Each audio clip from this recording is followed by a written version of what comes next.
गुण गावो सिया राम के हनुमत कहाय। ले बिचरा सुध दीन की कहे दया के धाम।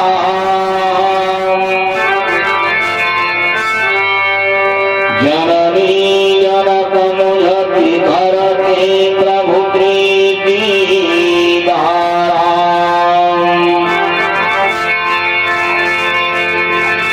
हे भारत के कारथी तुमको कोटि प्रणाम।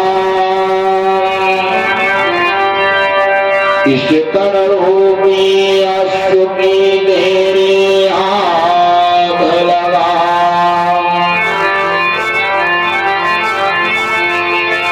जय जय भारत भारती जय जय भारत देता। दुख हरो विपदारो काटो कष्ट कलेतो। कामी नारी बिहारी जिन लोभी प्रेम निदान। तिन रघुनाथ निरंतर प्रिय भावो मोहि राम। तन बल धन बल बुद्धि बल करहि नहीं को काम। एक बार सब प्रेम के बोलो जय प्रीति धाराम। बोले रामचंद्र की जय हो। गुरुदेव भगवान की जय हो। भगवानी महाराज की जय हो। शब्दम उस जगत नियंता जगदाधार निराकार हो के पावन त्रिकोणों में इस बालक शिखर का ससुरवार नमन। परम पूज्य दादा श्री अर्चनी वंदनी प्रभु गुरुदेव भगवान के श्री चरणों में इस बालक का ससुरवार नमन। पूज्य माता पिता के श्री चरणों में इस बालक का ससुरवार नमन। एवं मन में विराजमान हमारे आचार्य जी,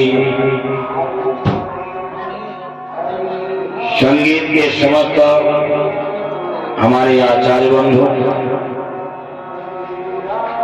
पांडाल में उपस्थित समस्त श्रद्धालु भक्तगण, इन सभी आत्माओं को श्री कृष्ण ध्यान योग साधना पीठ ट्रस्ट की तरफ से स्वागत वंदन अभिनंदन।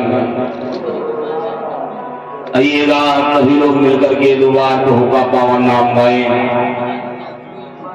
जहाँ शाम को हमने विराम किया था श्रीमद् भागवत महापुराण के अंतर्गत बड़ी सुंदर चर्चा आपको स्मरण कराई जाए।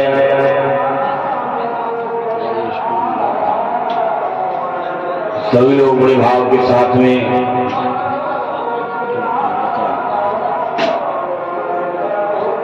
प्रभु का पावन नाम गाइएगा, जिससे हमारा भी अंतःकरण पवित्र हो जाए। सभी लोग बड़े श्रद्धा भाव के साथ में बोलिएगा। तेरे दिल में रहेंगे, तेरे दिल में रहेंगे,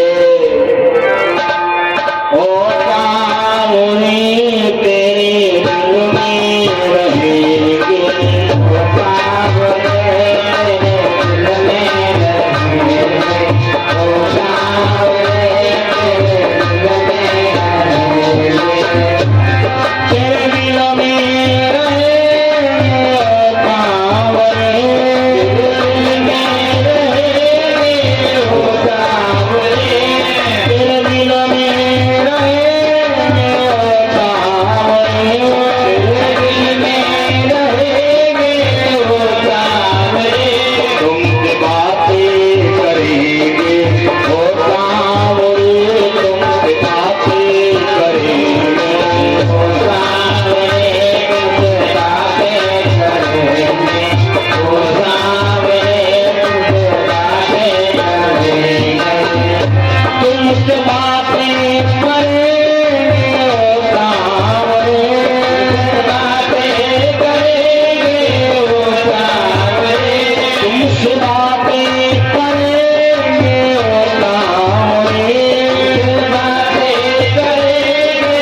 श्री गंगा के किनारे महाराज परिचित बैठे हुए बड़े प्रभाव के साथ में भगवान की पावन चर्चा श्रवण कर रहे हैं।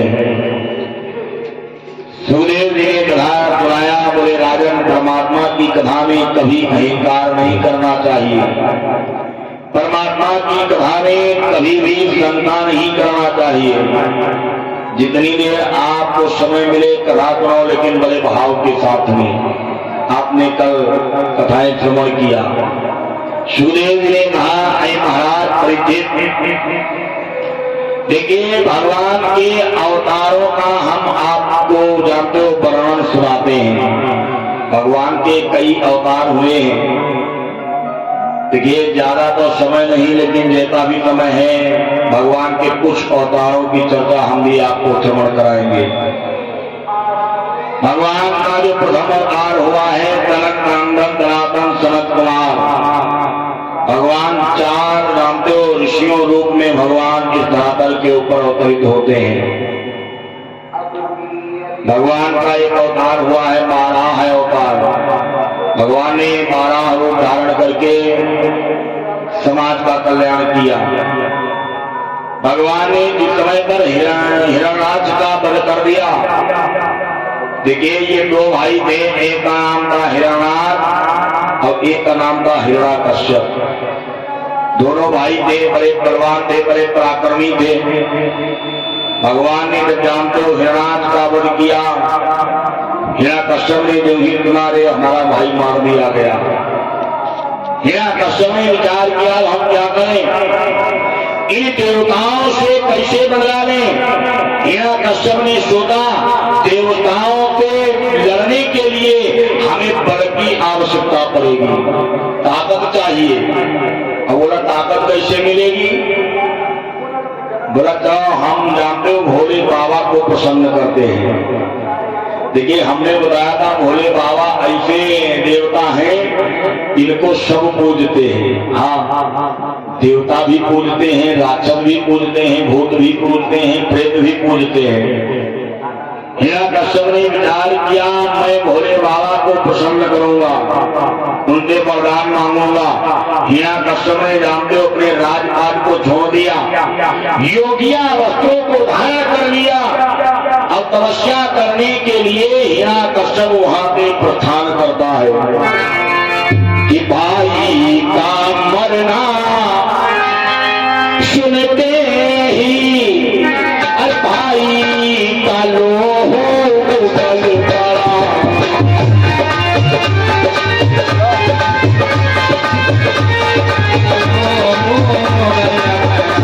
भाई का मरना सुनते ही भाई का लोह उबल पड़ा। भाई का मरना सुनते ही भाई का मरना सुनते ही भाई का मरना सुनते ही भाई का लोह उबल पड़ा। कुछ सोच समझ कर हिरण्यकश्यप तब करुणी घर से निकलता।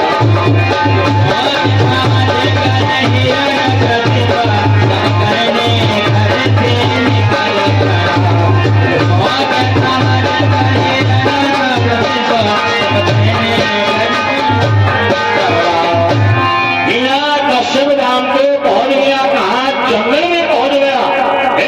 अब जा करके जाके समाधि लगा करके बैठ गया और हिरण्यकश्यप ने तपस्या प्रारंभ करना शुरू कर दिया। ये तपस्या कर रहा है। अब धीरे धीरे धीरे धीरे तपस्या करते करते करते करते कई वर्ष बीत गए। हिरण्यकश्यप ने अपनी अखंड समाधि को लगा लिया, लेकिन धीरे धीरे जानते हो क्या हो गया? अंततः उसके निकट कौन आया? प्रगटे शिव भगवान। भोले बाबा प्रकट हो गए। हाँ, भोले बाबा क्यों? ये है महादेव। भोले बाबा बड़ी जल्दी प्रसन्न होते हैं। भोले बाबा कहते हैं आपके पास में एक भी रुपया ना हो। हाँ, भोले बाबा कहते हैं तुम्हारे पास में एक भी पैसा ना हो, बढ़िया नल पे जाओ, भाव के साथ में सुंदर बढ़िया लोटा भर जल भरो और जाकर के हमारे ऊपर चढ़ा दो, हम उसी में प्रसन्न रहते हैं। हाँ, भगवान कहते तुम्हारे पास में एक भी पैसा ना हो, खेतों में चले जाओ, गांजा नोच ले आओ, धतूरा ले आओ, भांग ले आओ, हमारे ऊपर चढ़ा दो, हम उसी में प्रसन्न रहते हैं। हाँ, भोले बाबा बड़ी जल्दी प्रसन्न होते हैं। देखिए भोले बाबा के ऐसे ऐसे भक्त हो गए। ये एक तो हिरण्यकश्यप और एक आपने भक्त सुना होगा एक जिसका नाम था भस्मासुर। हाँ, जो भस्मासुर भी साधारण नहीं था। जब भस्मासुर के सामने भोले बाबा प्रकट हुए, बोले बेटा वरदान मांगो। भस्मासुर ने वरदान में क्या मांगा? बोला एक काम करो बाबा, हमें वरदान में ये दे दो हम अमर हो जाए। भोले बाबा ने कहा बेटा अरे जो भी जन्म लेता है उसको मरना ही पड़ता है। बोले अमर तो नहीं हो सकता, दूसरा वरदान मांगो। भगवान ने वरदान मांगा। बोला बाबा हमें वरदान में ये भी दीजिएगा, हम जिसके सर पर अपना दाहिना हाथ रख दे वो वहीं पर भस्म हो जाए। हाँ, बोला वहीं पर भस्म हो जाए। भोले बाबा मुस्कुराए, बोले जाओ ये वस्तु बेटा मैं तुम्हें आशीर्वाद देता हूँ, जिसके सर पर दाहिना हाथ रख देगा वो वहीं पर भस्म हो जाएगा। देखिए भोले बाबा बड़ी जल्दी प्रसन्न होते, वरदान दे दिया। तब तक भस्मासुर की निगाह कहाँ गई? कैलाश पर्वत के ऊपर देखा। रामदेव किसको देखा? माता पार्वती को। हाँ, अरे पार्वती को देखा, मन में विचार किया कोई बड़ी सुंदर स्त्री खड़ी है। भोले बाबा पे पूछा, बोला बाबा ये बताओ ये कौन है? भोले बाबा मुस्कुराए, बोले बेटा ये मेरी अर्धांगिनी है, ये मेरी गृहिणी है, अरे पार्वती है। भगवान तुमने जो ही पार्वती को देखा और फिर भोले बाबा को देखा, फिर पार्वती को देखा, फिर भोले बाबा को। भस्मासुर बोला भाई जोड़ा बढ़िया नहीं है। हाँ, जोड़ी बढ़िया नहीं है। अरे कहाँ पार्वती और कहाँ भोले भंडारी। मैंने विचार किया जोड़ी तो बढ़िया हो जाएगी, लेकिन कब होगी? अगर कहीं इनका विवाह मेरे साथ में हो जाए। हाँ बोला इनका विवाह बताओ, बोला मेरे साथ में हो जाए जोड़ी बढ़िया हो जाएगी, लेकिन तो विवाह तब तक नहीं होगा तब तक जब तक हमारे भोले भंडारी जिंदा है। हाँ तब तक विवाह नहीं होगा। तो क्या करें? अच्छा वरदान तो मिल चुका था, भस्मासुर ने क्या किया? एकदम अपना दाहिना हाथ भोले बाबा की ओर बढ़ा दिया। भोले बाबा ने देखा, भोले बाबा 2 कदम पीछे बढ़ गए। बोले नारायण अरे ये क्या कर रहा है? भगवान ने कहा बाबा वरदान आपकी है, अब ट्राई कहाँ करें? भाई कहाँ करें? भोले बाबा ने देखा, बोले हम भस्म हो जाएंगे। अरे वरदान कभी मिथ्या नहीं होता है। भगवान ने कहा बाबा अरे हम सब जरूर करेंगे। भोले बाबा बेचारे 2 कदम पीछे बढ़े। भोले बाबा ने आवाज लगाया, बोले बेटा क्या कर रहे हो? भस्मासुर और 2 कदम आगे बढ़ा। भोले बाबा और पीछे बढ़ गए, भस्मासुर और आगे। भोले बाबा और पीछे, भस्मासुर और आगे। आगे वरदान मिल चुका है। भोले बाबा ने देखा आपका गड़बड़ है, तो जानते हो क्या किया? भोले बाबा ने जानते हो वहां पे एकदम भागना प्रारंभ कर दिया। जानते हो कैसे? शंकर ने देखा हाल जब भी, अरे शंकर की लाठी काट गए। आगे आगे भोले भागे, पीछे भस्मा बनी मान गए। आगे आगे भोले बाबा तो पीछे पीछे भस्मासुर जा रहा। भस्मासुर बोला बाबा तुम जाओ कहाँ यहाँ, लेकिन आप साफ जरूर तो हम कर दी है। हाँ भोले बाबा बड़ी पेट चिल्लाए, बोले बेटा अरे मेरा परिवार, मेरी गृहलक्ष्मी। भगवान ने बोला बाबा अरे परिवार को तो हम जानते नहीं है, लेकिन गृहलक्ष्मी इनकी चिंता आप ना करो। काहे आप मरो, जानो इनका विवाह हम अपने साथ हम कर लिए। हाँ भोले बाबा ने विचार किया तो गड़बड़ है। क्यों? मनु जी ने मनु स्मृति में लिखा है रूपवती भार्या शत्रु। रूपवती भार्या शत्रु, ज्यादा सुंदर स्त्री भी आपके प्राणों की घातक हो सकती है। भोले बाबा भाग रहे हैं, भस्मासुर हाथ बढ़ाए पीछे पीछे भाग रहा है। तब तक भोले बाबा पे भस्मासुर की थोड़ी दूरी हो गई। भस्मासुर थोड़ा दूर रह गया। भोले बाबा ने क्या किया? पर्वत कैलाश पर्वत का जानते हो चक्कर लगाना प्रारंभ किया। चंगीला घूम रहे दौड़े दौड़े। तब तक जानते क्या देखा? कैलाश पर्वत में गुफा देखी। गुफा भोले बाबा गए, जाकर के उसी गुफा के अंदर घुस गए। बोले वाह चलो जान बची तो लाखों पाए। हाँ बोले चलो अब तो जान बच गई। लेकिन जब थोड़ा सांस वास ले पाए, भोले बाबा ने कहा बोले कि जान बची कहाँ है? अरे जान तो फंसी गई। हाँ क्यों? अच्छा भाई बात हुई तो ये विचार करो, मान लिया आपके पीछे कोई लाठी लेकर के आपको रगड़ा रहा हो, दौड़ा रहा हो। अच्छा आप चाहे जहाँ मान लो खुले में हो, आप चाहे जहाँ भाग जाए, ये बगिया वही नदिया वही गंगा वही खेत है। अच्छा मान लो आप अकेला बनो, जाए कमरम बंद हो जाओ, अंदर से ताला लगाए लो कि तो अब नहीं मार पाएगा। अच्छा एक बात बताओ, वो कुल्हाड़ी लेके आवे है और कि माला तोड़ के गिरा दे, कहीं जा पाओगे? नहीं भाग पाओगे। बोले बाबा ने विचार किया अब हम क्या करें? अगर भस्मासुर यहाँ आ गया अरे तो हम कहाँ जाएंगे? बोले बाबा ने तो क्या करो भगवान को बुलाओ। क्यों? भगवान की याद को बात हमने प्रथम दिन बताया था।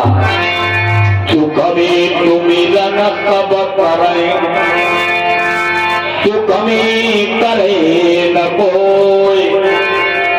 बात भी सही है। जब आदमी पर मुसीबत आती है, जिसे हम लोग यहाँ पर बैठे हैं रोज कहते हैं भैया राम राम बोलिएगा, राम राम गाइएगा, लेकिन बहुत लोग ऐसे भी होते हैं वो मोछ पर से मोछ नहीं हिलाते, नहीं गाते, लेकिन एक दिन वो भी गाते हैं। जानते हो कब?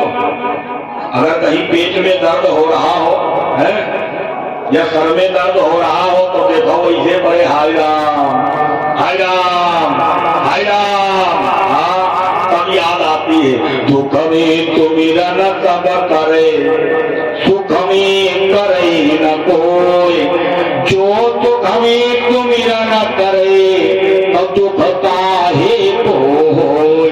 हे भोले बाबा वहीं पर बैठ गए। तो भगवान का निवास स्थान कहाँ है? देखिए भगवान ना तो क्षीर सागर में रहते हैं, ना मंदिरों में रहते हैं, ना योगियों के हृदय में निवास करते हैं। भगवान जानते हो कहाँ रहते हैं? कि नाम बता विपय पुंछे योगी नाम हृदय रचा, मदभाता यत्ति गायन्ति तत्प्रतिष्ठां नारदा। भगवान कहाँ रहते हैं? भगवान ने नारद से कहा था, नारद जहाँ पर मेरे भक्त बैठ करके श्याम वेद के माध्यम से मेरा गुणगान गाते हैं, बस मैं वही वास करता हूँ। आज भोले बाबा बैठ गए और भगवान को बुलाना प्रारंभ किया। बोले प्रभु मोरे हित हरि कम नहीं तो, मोरे हित हरि कम नहीं तो, मोरे हित हरि कम नहीं तो, मोरे हित हरि कम नहीं तो, मोरे हित हरि कम नहीं तो, यही अवतार कहानी तुझी हो, यही अवतार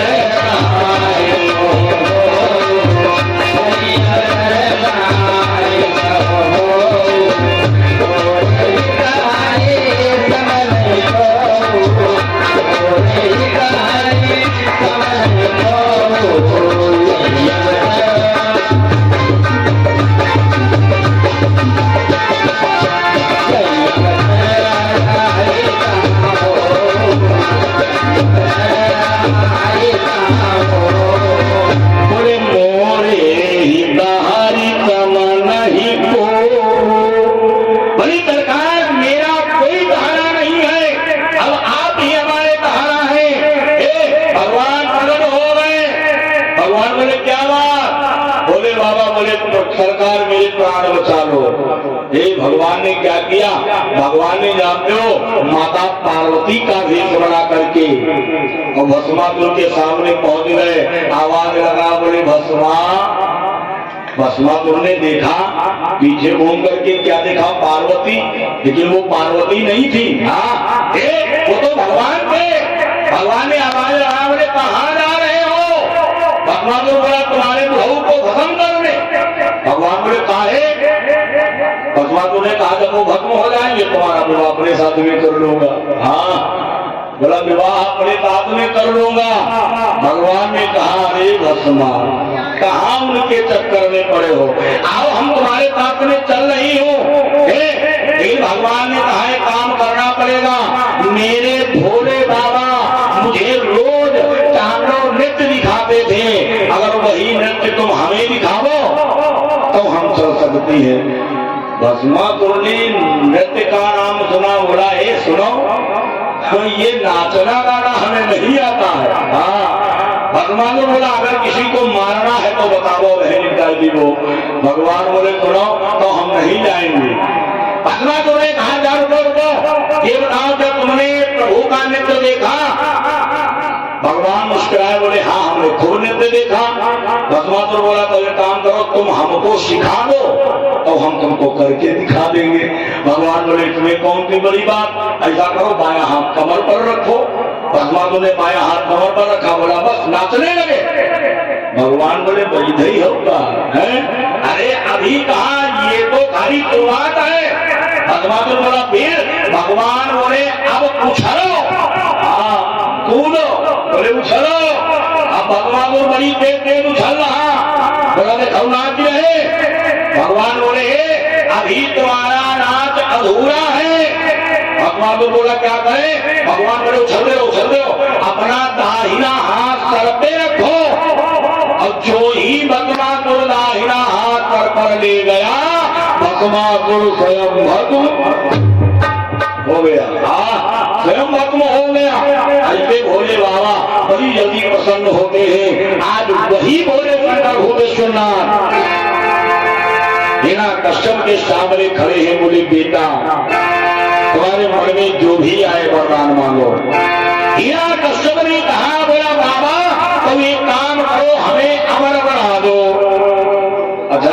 भाई, जिसने जिसने वरदान मांगा हर आदमी यही कहता हमें अमर बना दो, है नहीं चाचा? कहता हमें अमर बना दो। अच्छा यहो कोई नहीं कहा हमें बात जा रहा हूं, कोई कहा? कोई नहीं कहा। हाँ बोले राजा ने देखा, बोले अमर तो नहीं हो सकता बेटा, क्यों जो जन्म लेता है मरना पड़ता है, और कुछ मांगो। हे हिरण्यकश्यप ने विचार किया, बोला कोई बात नहीं, अगर नहीं अमर हो सकते हैं। हिरण्यकश्यप ने विचार किया, जाओ प्रभु ऐसा वरदान मांगेंगे तुम क्या अमर बनाओगे, स्वयं अमर हो जाऊंगा। हिरण्यकश्यप ने वरदान मांगना प्रारंभ किया, बोला सरकार कि कुछ अधिक नहीं, बस कितना मांग रहा है? इतना ही, अरे नीचे न मरो ऊपर न मरो,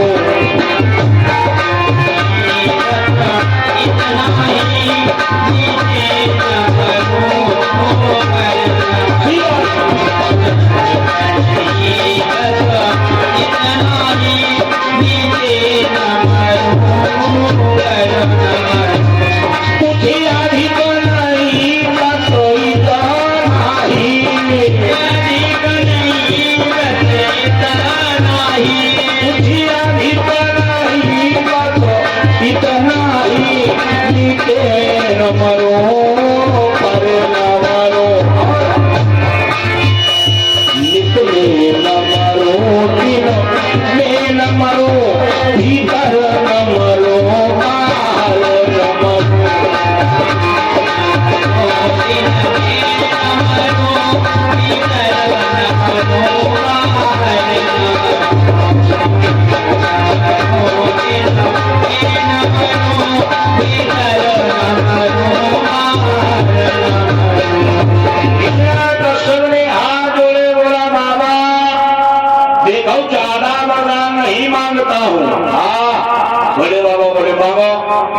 बोला बाबा ना तो हम नीचे मरे ना तो हम ऊपर मरे। भोले बाबा बोले नहीं मरेगा। हिरण्यकश्यप ने कहा बाबा ना तो हम अंदर मरे, ना तो घर के अंदर मरे, अब ना तो हम बाहर मरे। भोले बाबा ने विचार किया अब तो गड़बड़ है। काहे भाई, जब ये ऊपर नहीं मरेगा, नीचे नहीं मरेगा, अंदर नहीं मरेगा, बाहर नहीं मरेगा। भोले बाबा ने सोचा फिर ये मरेगा तब। हाँ लेकिन बोले ठीक नहीं मरेगा। हिरण्यकश्यप ने कहा बाबा ना तो हम दिन में मरे, अब ना तो हम रात में मरे। अब भोले बाबा ज्यादा घबराने। हाँ काहे, भोले बाबा ने सोचा अब तो बिल्कुल गड़बड़ है, क्यों जब दिन में नहीं मरेगा, रात में नहीं मरेगा, तो ये मरेगा पहले। भोले बाबा बोले क्या नहीं मरेगा बेटा, ये उम्र ठीक हम जाएंगे। हिरण्यकश्यप कहने को बाबा रुक जाओ, बड़ा जल्दी मारेगा है। अरे अभी तो ये हमारा एक ही वरदान चल रहा है। भोले बाबा बोले इतना बड़ा वरदान बताओ, सब मांग लिया, अब क्या रह गया। हिरण्यकश्यप ने कहा बाबा जरा सुनो कि नर पे न मरो पशु पे न मरो, अरे प्यासे कोई हथियार नहीं, हर जीवन में मुझे भोगने को रह जाए कोई बिहार नहीं।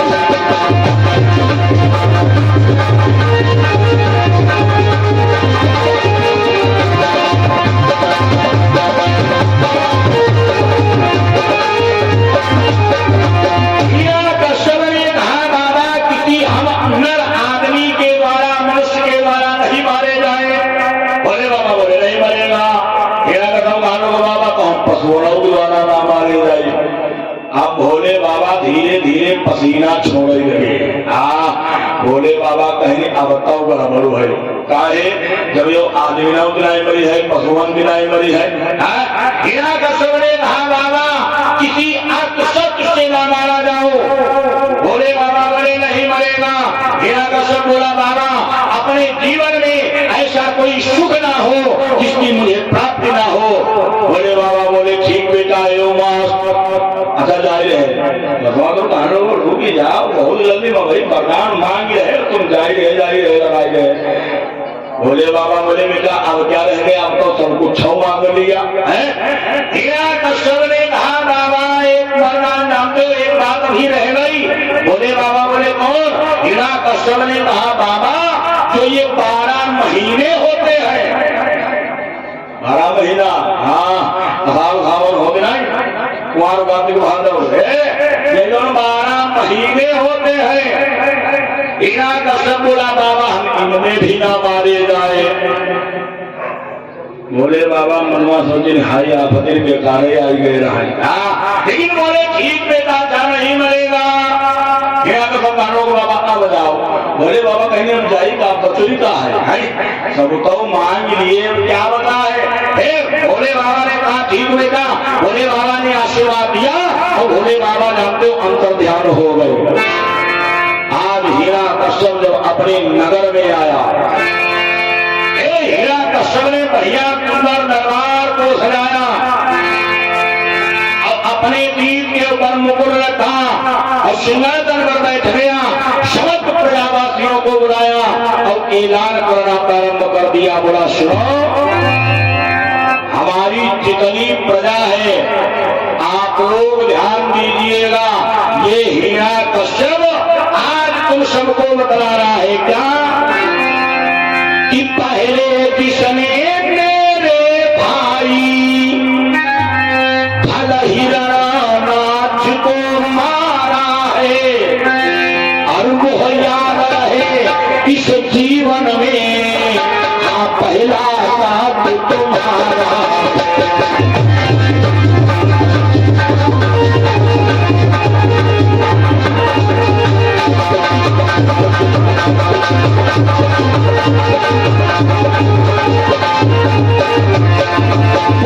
जिसने हमारे भैया का वध किया है, याद रखना अगर दुनिया में तुम्हारा कोई शत्रु है तो वही शत्रु है। अब इतना ही नहीं, आज से कोई हमारे यहाँ राम नहीं कहेगा। हिरण्यकश्यप जानते हो क्या कहता है कि मैं राजा हूँ मैं ईश्वर हूँ। अरे ऐसा सबको कहना होगा, अरे जो बात नहीं मानेगा तो उस जेलों में रहना होगा।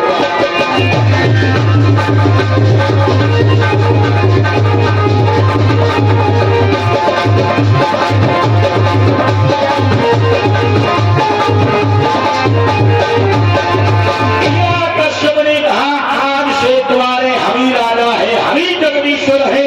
सुनो कि लइयो मम पैरी को, अरे नाव को भूलना और करो क्या, अरे माला तोरी फेंको छापा तिलकुल गैयौना। हिरण्यकश्यप ने कहा आज से कोई रामदेव राम नहीं कहेगा। अरे माला वाला सब तोड़ डालो, कोई नहीं पहनेगा। आज से कोई तिलक नहीं लगाएगा। अगर हिरण्यकश्यप जिंदा हो तो हम जो तिलक मथेहरी रंगे बैठे, हाँ हम खुदा ही नहीं रंगे बैठे होते। सही बताइए। हाँ बोला आज से कोई तिलक नहीं लगाएगा। इतना ही नहीं, चैयौ नत दिवाले परवाले उतारी ले और पूजा पाठ योग हवन करैयौना। बोला करो आपके कोई यज्ञ नहीं करेगा, पूजा पाठ नहीं करेगा, हवन नहीं करेगा। और इतना ही नहीं, सुनो कि मनिया नहीं माता पिता। मेरा कसर कहा लोगों माता पिता के यहाँ खूब लाठी मारो। हाँ लोग खूब मारो कि मनिया नहीं माता पिता, अरे करियो गौ विप्रघात। बोला खूब गाय काटो, जब ब्राह्मण मिल जाए पकड़ पकड़ सबका दरेट देव। हाँ बोला मनियो नहीं माता पिता करियो गौ विप्रघात, और गुरु को सौगात लात छाड़ के दिवैयौना। बोला अपने गुरु जी का देख ले, जत्ते खाने खाओ बत्ते खान 2-4 लाते लगाई दे। हाँ और इतना ही नहीं, बोला खाने के लिए भैया लौकी तो रही, आलू मटर टमाटर छोड़ो। हाँ, खाने के लिए जानते हो क्या बतला रहा है? बोला ये तो बंद करो, खाओ क्या कि खाइयो मांस मदिरा औरइयो पुराना बेरा। बोला खूब मांस खाओ, खूब मदिरा, खूब दारू पियो। वहां जत्ते घना थी घुराई बत्ते खनते नलिया बजू शुरू करो। बोला खाइयो मांस मदिरा औरइयो पुराना बेरा औरइयो ना दया भाव के भी देवता मनइयोला। बोला आज फिर कोई भी देवी देवताओं की पूजा नहीं करेगा। अगर पूजा करना है तो किसकी करो? हम तुम्हारे राजा हैं, अरे हम तुम्हारे जगदीश्वर हैं, हमारी पूजा करो। हाँ, जो राजा ईश्वर का रूप होता है, इसलिए हमारी पूजा करो। इतना ही नहीं, हिरण्यकश्यप ने जानते हो क्या किया? वर्णमाला से जब छोटा बड़ा काका गागा अंगा का हो, हाँ, इसमें जो राग रथ आता है, हिरण्यकश्यप ने अपने यहाँ जानते हो वर्णमाला से राग रथ हटवा दिया। बोला ये हमारे शत्रु का प्रथम अक्षर है राम। हाँ, बोला इसको हटाओ हटाओ। अब हिरण्यकश्यप के राज्य में कोई भी ला शब्द का प्रयोग नहीं कर रहा है। अच्छा, आज भी वहां कोई नहीं करता है। जानते हो कहां? हिरण्यकश्यप की राजधानी जानते हो कहां है? भाई हिरण्यकश्यप की राजधानी है अपने पड़ोसी में। कहा? हरदोई। हाँ, जिसको हम आप कहते हैं हरदोई। इसका पहले शुद्ध शब्द नाम था हरिद्रोही, लेकिन बिगड़ते बिगड़ते हो गया हरदोई। आज भी आप हरदोई वाले पे बोलो भैया कहाँ रहते हो, तो आप भी होगा बताइए हम हरदोई में रहा। जान का कहे भैया हम हरदोई में रहा। हरदोई, हाँ, हरदी के यहाँ हद्दी कहा थी, मिर्चा मिर्चा नहीं कहा थी, मिर्चा कहा थी। हाँ, आज भी वहां पर कोई नाम नहीं लेता है। अब हिरण्यकश्यप का आतंक बढ़ रहा, अत्याचार बढ़ता जा रहा है। यह हिरण्यकश्यप की जो पत्नी है जिनका नाम है महारानी कयाधु, एक बड़ी पतिव्रता है, सुंदर नीति का पालन करने वाली है, अपने पति की सेवा करती है। महारानी जानते हो कयाधु ने धीरे धीरे कुछ समय के बाद में गर्भ धारण कर लिया। अब महारानी कयाधु गर्भवती हो गई, समय व्यतीत होता चला गया। एक दिन की बात हिरण्यकश्यप ने अपने दलबल को लिया और जानते हो किसी राजा के ऊपर चढ़ाई करने के लिए निकल गया। इधर समस्त देवता देख रहे हैं, हिरण्यकश्यप घर में नहीं है।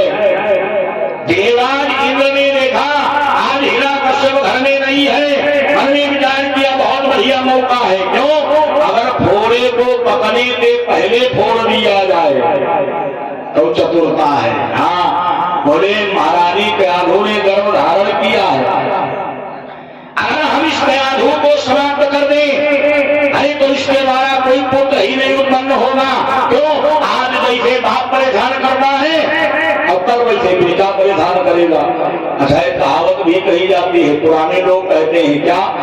जय जय को घर बखरी तई तई को हरिका। हाँ, जय जय को घर बखरी तई तई को फरिका, और जय जय को बाप मातारी तई तई को लड़का। हाँ, बोले फर्क तो जानते हो? अरे ये हमको परेशान करेगा, ये अपने पिता की तरीके से परेशान करेगा। करे अब जा करके महारानी कयाधु को अपनी कैद में कर लिया। उस दिन बाहर था हिरण्यकश्यप, अरे लगभग सुनी राजधानी थी,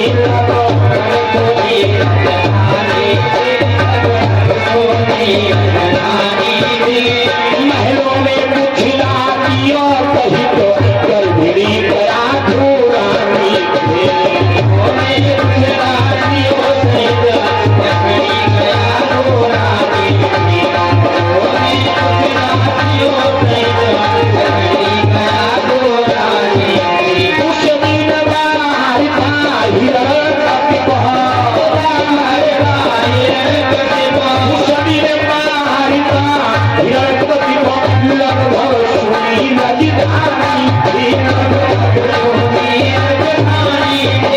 महलों में कुछ रातियों सहित कलमी करा दूं रानी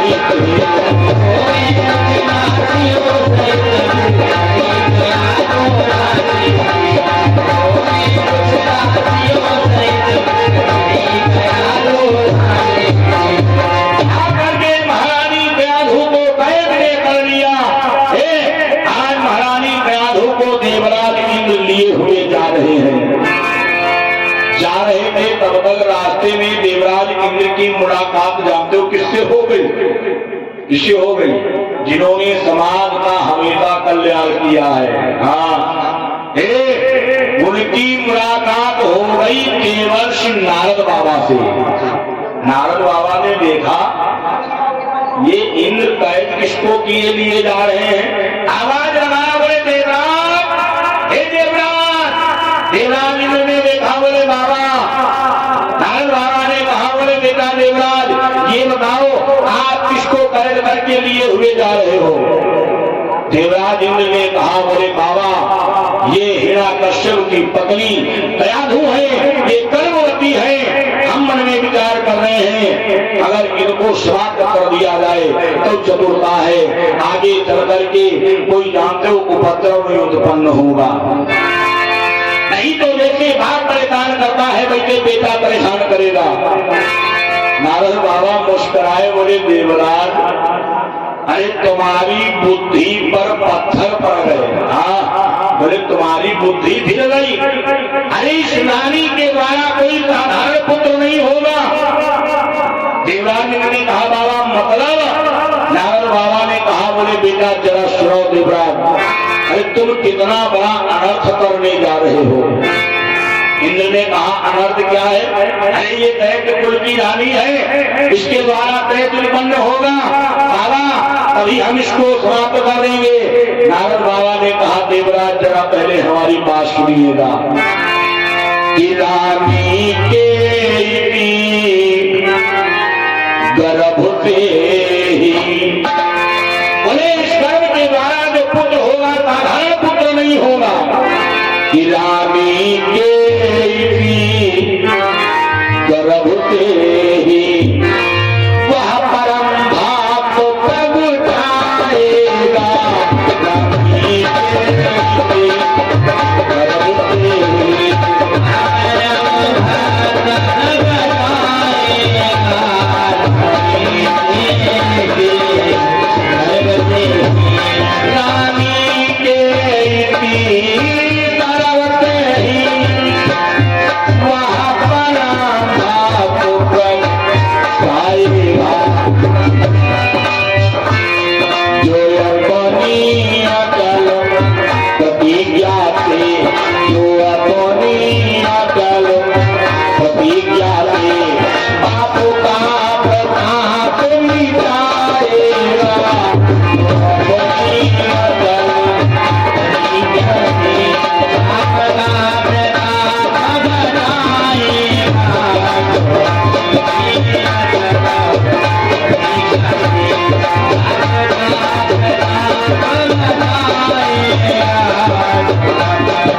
जो इस गर्भ के द्वारा जो सुंदर पुत्र उत्पन्न होगा,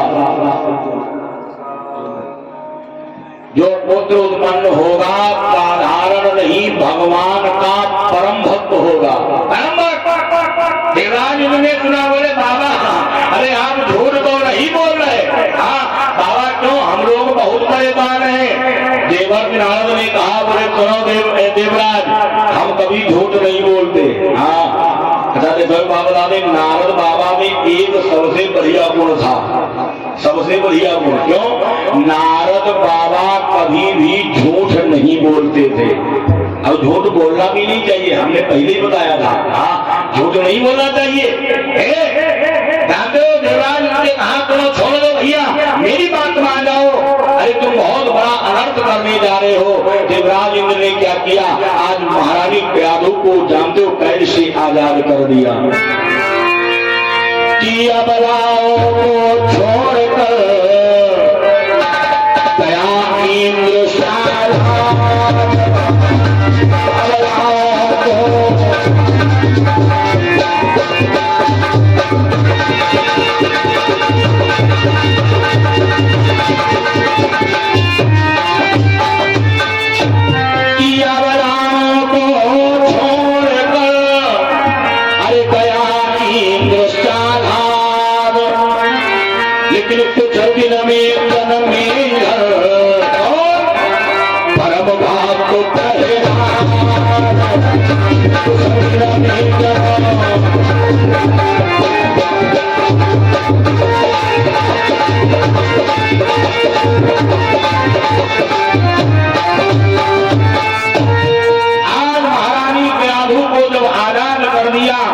कुछ समय के बाद में समय व्यतीत होता हुआ चला गया।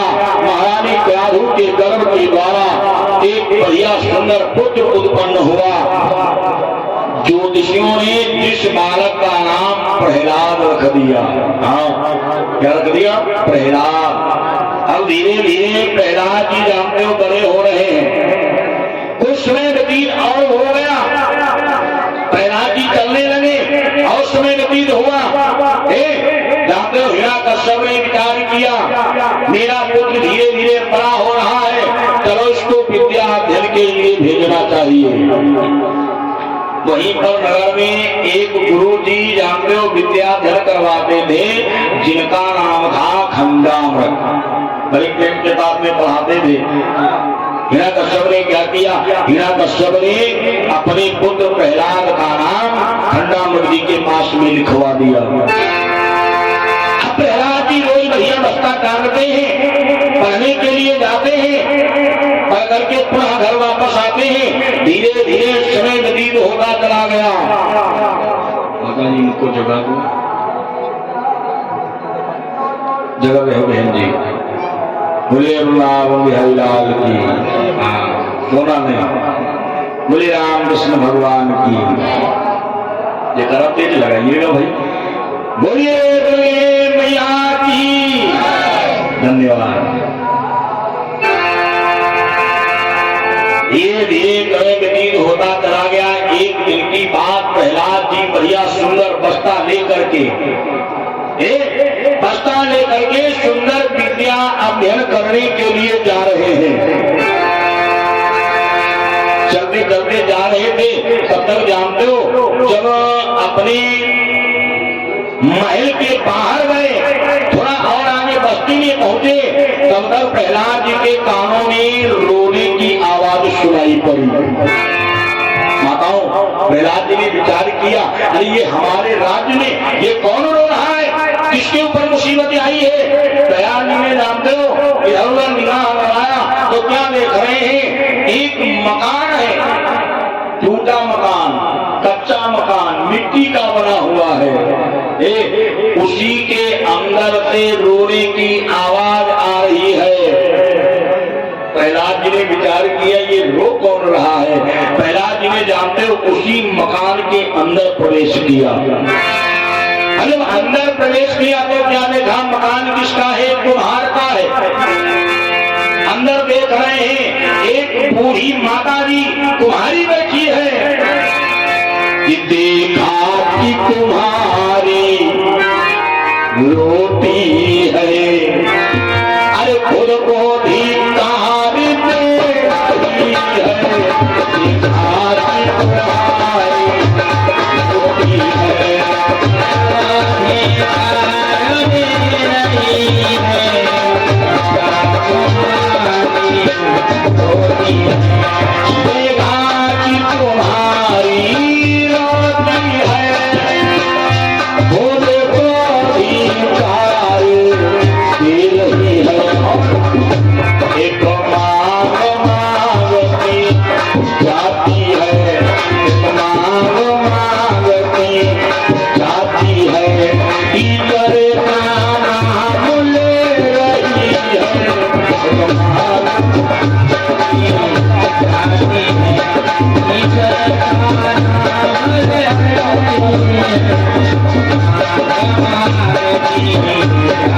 है